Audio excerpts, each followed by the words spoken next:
What's up, everybody? I'm a Teleworker, and today we are reacting to the final trailer for the Fantastic Four First Steps. This is my most anticipated Marvel movie of all time. As a kid, I used to watch the reruns of the 90s Fantastic Four cartoon. That theme song is burned into my brain. I still remember every word. I still rewatch it sometimes on Disney Plus. It's still good. But I've never felt like the movies have really reached the potential of the Fantastic Four. And then when I was in high school, I started reading more comics, and I'm still reading comics. I got the original run right here. I got the Doctor Doom backstory books of Doom right here. I got Fantastic Four for Full Circle right here. And that's just what's on my desk. I have a ton in a long box in my closet too. So, yeah, over the years, I've become a bigger and bigger fan of the Fantastic Four. They've slowly become my favorite superhero team of all time. I'd put them over the X-Men, the Justice League, everybody. I know that's probably a hot take, but you guys can be mad at me if you want. Fantastic Four is my favorite. It just is what it is. You're not going to change it. So yeah, over time, you guys have probably seen me react to these trailers. I didn't get to react to the tickets on sale trailer, which I really wish I could have, but it came out on like an awkward day when I was at work. Today, this one came out, I'm not at work. So yeah, today, we watched the final trailer for the Fantastic Four First Steps. I'm really hoping they don't show all of Galactus. They've been hiding that from us for a long time, and I don't really want them to show that yet. I want to see that in the theater, although they'll probably put it in one of those spoilery-ass TV spots like they always do. But I don't watch the TV spots unless I'm at someone's house and they're watching regular cable TV and one of those commercials comes on. I don't usually see the TV spots. I might see screenshots of one on Twitter or something, but I try to avoid those because of that. Let's see what they got. Famous around the world, please welcome the Fantastic Four. Mr. Fantastic. Oh. Invisible Woman. Human Torch. I love you, Johnny! And the Thing. Hey, what time is it? Say the thing. That's not really something I say. It's clobbering time. That's just in the cartoon. Okay. Never late for Sunday dinner. Let's eat. Hey, what time is it? It's dinner time. Get inside. That's going to be a running bit throughout the movie. That's so funny. I herald his beginning. Oh.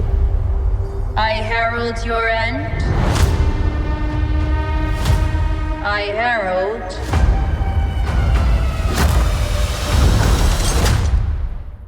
Galactus. What is that? Get us out of here, Ben! Hold on! Holy shit. Are we safe? I don't know. The clock is ticking. We are going to find a solution. We are going to make it right. You don't want to just crush him? I like that. The four of us will face the danger. We will protect you. Family. It's about connecting to something bigger than yourself. Wow. We'll face it together. As a family.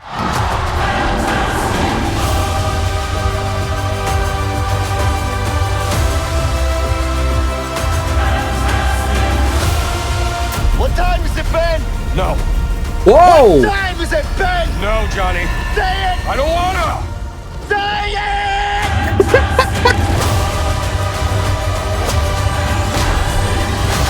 Oh.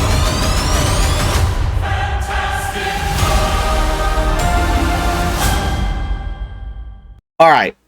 Is there anything at the very end? No. Okay. We got to run that back. Hold on a second. Because they just showed something in this that I didn't think they would ever do in the movies, which is pretty wild. Let me see if we can... This right here. The Thing has a beard. Like, this was in, like, maybe a handful of comics ever that the Thing has had a beard. That's, like, really cool that they're putting that in the MCU. Like, the Thing grows like rock facial hair over time, and there is a comic where it's like, I think like hundreds or thousands of years in the future, and the Thing is still alive because he's made of rocks. He doesn't age. So they show him like with this beard, and he's like this ancient, wise old man, and it's really cool. That is a really cool detail. I like that they gave him the beard. I love the running joke with it's clobbering time. Like, they're trying so hard to get him to say it, but he won't say it. In the tickets on sale trailer, they had a moment where Johnny says, "Is it clobbering time?" And Ben says, "Hell yeah." So I'm assuming in like the final fight, there's going to be a moment where he says, "Is it clobbering time?" And then Ben's going to say, "Hell yeah." And then he's going to go, "It's clobbering time." And then we're going to get the big reveal and the crowd will go crazy. And I'm going opening night, so I'm going with all the nerds like me. And you bet your ass, if that theater's screaming, I'm screaming. I love all the new little moments of Reed like swinging around on stuff with his powers. That's so cool. Reed Richards is a top 3 Marvel character of all time for me. It's Spider-Man, Daredevil, Reed Richards in that order. Like, those are my favorite Marvel characters of all time. I love the classic Johnny making the 4 in the air. That's so good. Let's see. Dude, the cinematography in this movie looks incredible. Like, I'm really liking the way this movie is shot. It's so cool, and the practical sets, and like, you could really feel how tangible the movie is. A lot of Marvel movies in the last couple years are like 99% CGI. And there are, even now, you go back and watch Infinity War and Endgame, there are certain scenes where you're like, damn, that's a green screen. And you can really tell. And when it came out, you don't really notice because you're caught up in the hype and things like that. But over time, as the effects age, you really start to notice how fake the Iron Man suit is in certain shots, or the background is in certain shots, or because it's a CGI suit on a CGI background, it looks even more fake. And yeah, there's a couple moments. Same thing with Spider-Man when he's wearing the Iron Spider suit. There are a couple scenes in Endgame where you're just like, eesh, that does not look as great as I thought it did. Which, don't get me wrong, I still think those movies are good. I'm not knocking those movies. I'm not saying they suck or anything, but I am happy to see a Marvel movie that has such a heavy reliance on practical effects. I know for a fact that they used a practical stand-in for the Thing for a lot of the scenes, and then they also motion captured Eben in like the motion capture pajama suit that like Mark Ruffalo wears. So that was kind of cool to see that, like, you know, certain things have a tangible Ben on set that they CGI over, and that's going to add a lot of depth and actual like solid feel to that character, as well as Herbie. Herbie is a practical robot on set that they're using real robotics and puppetry, and then they're going to CGI over that for scenes where he's maybe like running really fast or doing other things. Marvel needs to put these boots on sale immediately. Okay, because I would buy them. And I love the 4 print in the dirt. That's so lit. There was a behind the scenes photo that got leaked from like a behind the scenes promo thing that they're doing for like AMC theaters, I think. It's not really a leak because they're showing it to the public in the theaters, but it wasn't meant to be on Twitter. But there was a shot of them in these suits, and they're like walking. Also, I just noticed they're with the Silver Surfer. So are they, did she agree to take them back to bargain with Galactus? Or is she taking them there to try to find the ultimate nullifier, and then Galactus is going to wake up and try to catch them? Or like, what is going on here? That's really interesting. For those of you who don't know, the ultimate nullifier is a super powerful weapon that was created by the Watchers, and is one of the only things capable of destroying Galactus. Reed Richards uses it all the time in the comics to like scare Galactus away. At one point, he keeps it in like a super restricted vault that like only he can get in, and he goes in and gets it to go after Annihilus as well. So, this is really interesting. I'm curious how that sequence is going to play out. They're carrying somebody. I wonder if Johnny got knocked out, or if... I don't think they'd be carrying Sue. Like, I think he's carrying... I think Reed is carrying Sue, Ben is carrying Johnny. And Herbie's just hauling ass. I love the set design for this ship. It is fucking phenomenal. I love how tangible the thing feels. Like, look how real the suit looks and everything. Like, this is all CGI. Or this might be, because it's in the seat, it might be the stand-in. I'm not sure. But either way, this looks fantastic. Say that again? I am so happy they're still not showing Galactus. I'm really liking the family dynamic here. Also, Marvel, you need to sell remote control Herbies that we can knuckle touch. What are we doing, Disney? I know you're going to have Herbie at Disneyland this summer. I'm going to Disneyland in October, so I'm really hoping that they're still there. But either way, we need more Herbies. We need, like, real-life Herbies that we could take home, like life-size Herbies. I need one of those. Also, make the Fantastic Car a car. Like, if I was a millionaire, do you know how much money I would spend to have this car for real? It don't gotta fly for real. But the design is so damn cool. I also love that in all the flying scenes, Ben is the one piloting. Because Ben is a pilot in the comics before he becomes an astronaut. And then he's the pilot for the spaceship as well. So it's kind of cool that they're using that in the movies as well. I really love how much focus they're putting on the comics. Like, this feels like a love letter to the people who have read multiple eras of Fantastic Four. Like, there's stuff they're borrowing from the newest era. There's stuff they're borrowing from, like, the 80s and 90s. And then there's stuff they're borrowing from the Jack Kirby Stan Lee era where it all began. And I really love the blue and white suits. The way they're portraying all the characters, the powers, the jokes between Johnny and Ben look like they're going to be funny. I really like the clobbering time bit.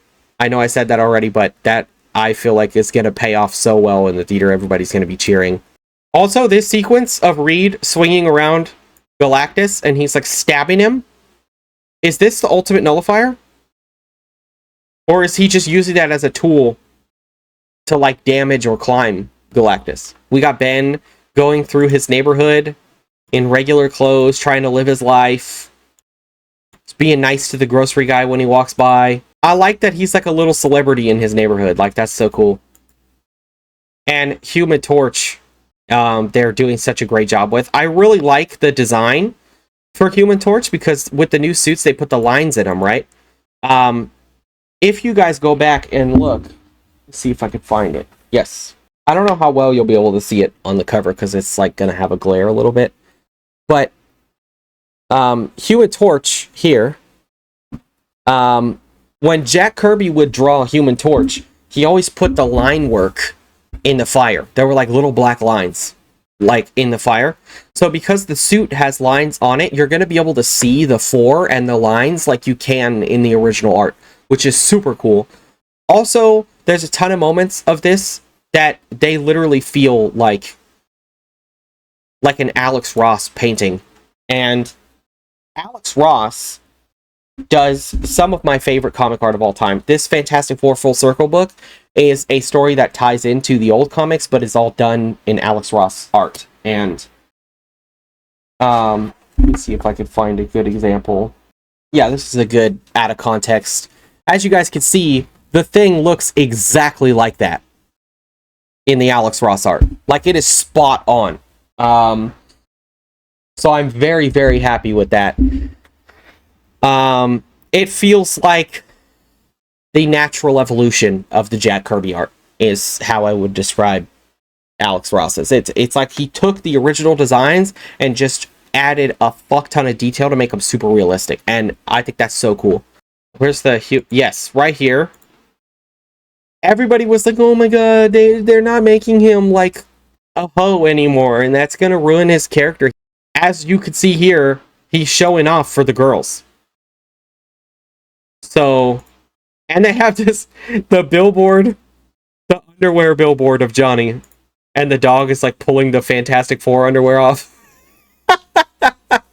That's so funny. The official sun lotion of the Fantastic Four. I really do feel like this movie was made for people like me that have not really been satisfied with the stuff that was done with the previous adaptations, especially the 2015 one. I'll never forgive you for that, Fox. Although the memes for the 2015 one are so good. Comment down below what you guys thought of the trailer. Let me know anything that you guys think I missed or you wanted to hear me talk about. I will reply to as many comments as I can, unless this video gets like 1 million views, which it probably won't, because I have like 40 subs, so that's not going to happen. But if you guys want to talk about the trailer in the comments, I will respond. If there's anything you guys are happy with, unhappy with, questions you have, I will try to answer them to the best of my knowledge. I don't pretend to know everything about the Fantastic Four. I'm not an expert, but I have been reading a lot of Fantastic Four for the last like 10 years. So yeah, thank you guys so much for watching. Be sure to like the video if you guys enjoyed it. Subscribe to the channel if you want to see more. Check out my gaming channel. That's why I do them. Like 99% of my content is on the gaming channel. I use this channel just for like character edits when I want to flex my editing skills or reactions, and that's it. That's all I use this channel for. So if you guys want to see more of me, go check out my gaming channel. It's just the Teleworker. That's my main channel. That's the channel I've been doing for 5 years. We are on our way to getting monetized on there and making my dream come true of being able to do YouTube as a career, which would of course free up more time for me to do more reactions because I wouldn't have to go to a full-time job. So if you guys want to show support, go ahead and go over there. We are doing gift card giveaways in the videos, and I'm doing live streams as often as I can in the middle of the night. I'll see you guys later.